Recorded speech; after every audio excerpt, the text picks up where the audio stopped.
नमस्कार दोस्तों, उम्मीद करते हैं कि आप सब लोग ठीक होंगे। आज हम बात करेंगे एक ऐसे डॉक्टर की जो 28 सालों तक उम्रदराज औरतों के लिए यमराज बना रहा। उसने करीब 250 औरतों को मौत के घाट उतार दिया। शायद वो डॉक्टर बना ही इसलिए था, अपने दिमाग में पल रही खतरनाक साजिशों को अंजाम देने के लिए। हैरानी की बात यह है कि इंग्लैंड में इस डॉक्टर को मौत का मसीहा यानी एंजल ऑफ डेथ के नाम से जाना जाता था।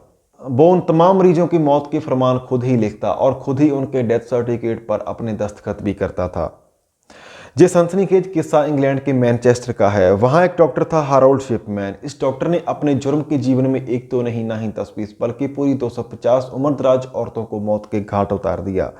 ये सिलसिला पूरे 28 सालों तक बेरोक टोक चलता रहा। सबसे ज़्यादा हैरानी की बात तो ये थी कि वो घूम घूम कर इन औरतों को मौत के घाट उतार रहा था, लेकिन कभी किसी को उसकी इस हरकत पर शक नहीं हुआ।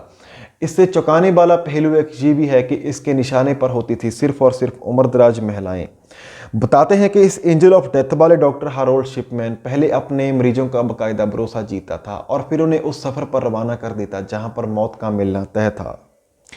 डॉक्टर हारोल्ड शिपमैन का मौत देने का तरीका इतना शातिर होता था कि मरने वाला खुद हंसते हंसते मौत को गले लगा लेता और उसके परिजन यही समझ लेते कि उसकी बस इतनी सी उम्र लिखी हुई थी।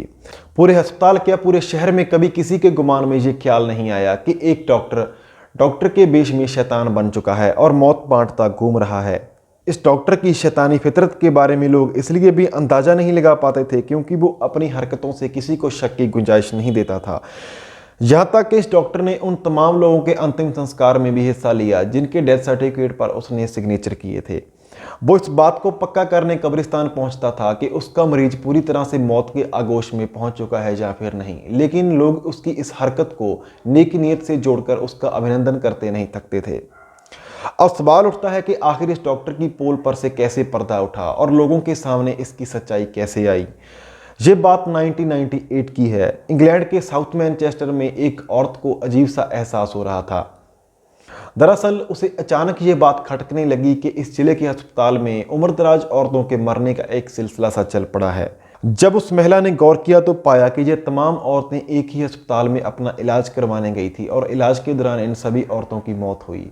इसके बाद उसने और डाटा निकाला। डाटा में उसने पाया कि मरने वाली तमाम महिलाएं उम्रदराज ही थी। जहां तक तो बात समझ में आती है। इसी बीच महिला को अपनी छानबीन के दौरान ये भी पता चला कि एक डॉक्टर क्यों कब्रिस्तान से उन फार्म को पहले से ही लाकर अपने क्लिनिक में रख लेता है जो अंतिम संस्कार के वक्त परिजनों से भरवाया जाता है और जिस पर डॉक्टर के दस्तखत किए जाते हैं। उसके दिमाग में आई शक की बुनियादी बात उसने अपने दोस्त के साथ साझा की। उस दोस्त को भी इसमें से शक की बू आई और उसने ये बात एक पुलिस ऑफिसर को बताई। पुलिस ऑफिसर ने इस बात को हवा में उड़ाने की बजाय इस पर छानबीन करने का फैसला किया, लेकिन पुलिस की जांच में कोई भी ऐसी बात सामने नहीं आई जिससे शक की इस बात को हवा मिल सके। लेकिन पुलिस ने जांच का सिलसिला रोकने की बजाय अपना दायरा और फैलाया। इसी बीच पुलिस को एक टैक्सी ड्राइवर मिला जिसने पुलिस को कुछ ऐसा बताया जिसको सुनने के बाद पुलिस के माथे की सलबटें और गहरी हो गई। उस टैक्सी ड्राइवर ने बताया कि वो खुद 21 ऐसी महिलाओं को उस अस्पताल तक पहुंचा चुका है जो बेशक उम्रदराज थी, लेकिन जब उन्हें अस्पताल पहुंचाया गया तो वो अच्छी खासी सेहतमंद दिख रही थी। बाकायदा वो अपने पैरों पर चलकर ही हॉस्पिटल गई थी। लेकिन अजीब इत्तेफाक ये था कि उनमें से एक भी औरत जिंदा नहीं बची और इस बात को लेकर खुद टैक्सी ड्राइवर भी हैरान था कि ये कैसे हो सकता है कि उनमें से सभी की मौत हो गई। उस टैक्सी ड्राइवर की बताई बात पर भी पुलिस ने तफ्तीश की, लेकिन पुलिस को फिर से कुछ नहीं मिला। अब पुलिस को तफ्तीश करते हुए 3 महीने बीत गए, लेकिन पुलिस को कुछ भी नहीं मिला। तो पुलिस को लगा कि हो सकता है कि ये लोग खामखाई इस डॉक्टर पर शक कर रहे हों, लेकिन हकीकत में ऐसा कुछ ना हो। इसी बीच शहर की पूर्व मेयर कैथलीन, जून 1998 में उसकी मौत हो गई। उसकी मौत की खबर पूरे शहर में फैल गई। वो 81 साल की थी और वो काफ़ी बूढ़ी हो चुकी थी। लिहाजा वो पूर्व मेयर थी, इसलिए पुलिस उसके घर छानबीन करने पहुंचती है कि उसकी मौत नेचुरल है या फिर इसकी मौत में कोई झोल तो नहीं। तभी पुलिस उसके घर पर पहुंचकर पूछताछ करती है। पूछताछ में पुलिस को पता चला कि जो शख्स आखिरी बार कैथरीन से मिलने आया था वो कोई और नहीं बल्कि डॉक्टर हारोल्ड शिपमैन ही था। लेकिन पुलिस को लगा कि हो सकता है कि डॉक्टर हारोल्ड शिपमैन तो एक डॉक्टर के नाते ही कैथरीन से मिलने आया होगा, क्योंकि वो उसका पिछले लंबे समय से इलाज भी कर रहा था। इसलिए पुलिस के दिमाग में शक जैसी कोई भी बात नहीं आई। बात आई गई हो गई और कैथरीन के शव को दफना दिया गया। मगर कैथरीन की मौत के अगले ही रोज कैथरीन की बेटी पुलिस स्टेशन पहुंचती है और अपनी मां की मौत की जांच की मांग करने लगती है।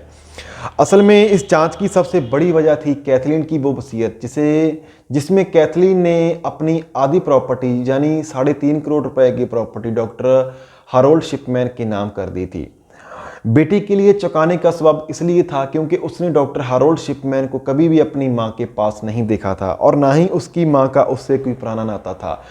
आखिरी के 10-15 दिनों में ही उसका वहां पर आना जाना शुरू हुआ था और इसी दौरान उसने उसकी मां का इलाज किया था।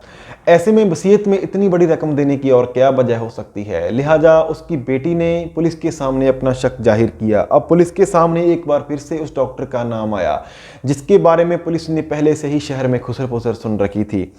तब पहली बार पुलिस को इस बात में शक की बू महसूस हुई कि आखिर ये कैसा संजोग है कि इतनी सारी महिलाओं की मौत के पीछे एक ही शख्स का नाम जुड़ता दिखाई दे रहा है।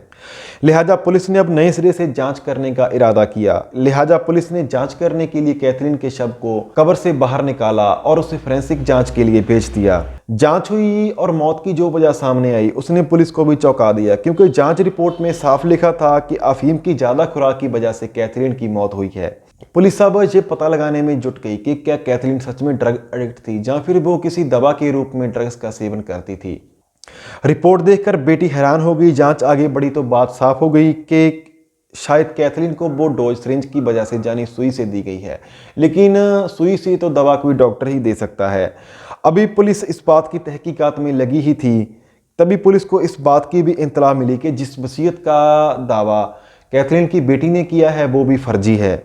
बात खुली और खुलती चली गई और पता चला कि वो वसीयत डॉक्टर हैरोल्ड शिपमैन ने खुद ही तैयार करवाई है।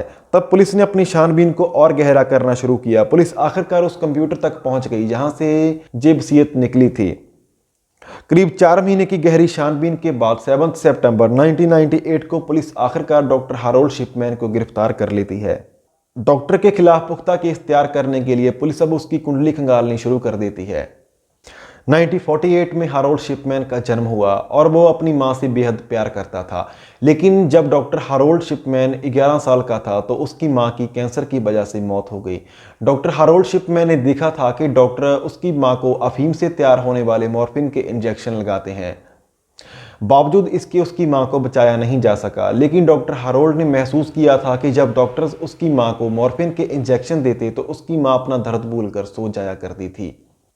अपनी मां की मौत के बाद हैरोल्ड शिपमैन ने यह फैसला किया कि वो भी डॉक्टर बनेगा लेकिन किसी को बचाएगा नहीं बल्कि मीठी नींद देकर सभी को मौत के घाट उतारेगा। इस इरादे को तय करने के बाद डॉक्टर हैरोल्ड शिपमैन ने पढ़ाई शुरू की और वो डॉक्टर बना। 1970 में डॉक्टर हैरोल्ड शिपमैन डॉक्टर बनकर एक अस्पताल के साथ जुड़ गया और वहां उसने अपनी साजिश पर काम करना शुरू किया। डॉक्टर हैरोल्ड ने अपने इलाज में अपने मरीजों का भरोसा जीतना शुरू किया और वो अपने मरीजों के साथ मीठी मीठी बातें करता और बहुत ही तमीज़ से पेश आता। इसी दौरान शिपमैन ने एक साजिश रची और ये फैसला किया कि वो सभी को नहीं मारेगा बल्कि सिर्फ उम्रदराज महिलाओं को ही अपना शिकार बनाएगा ताकि वो शक के दायरे से बाहर रहे और उसकी जल्दी पोल ना खुले। इसके बाद उसने उन तमाम औरतों को अपना निशाना बनाना शुरू कर दिया। डॉक्टर था लिहाजा वो जानता था कि इससे मौत की वजह जल्दी नहीं पता चल सकेगी। ये सिलसिला 28 सालों तक चलता रहा। 1970 से लेकर 1998 तक हैरोल्ड शिपमैन ने 250 औरतों को मौत के घाट उतार दिया।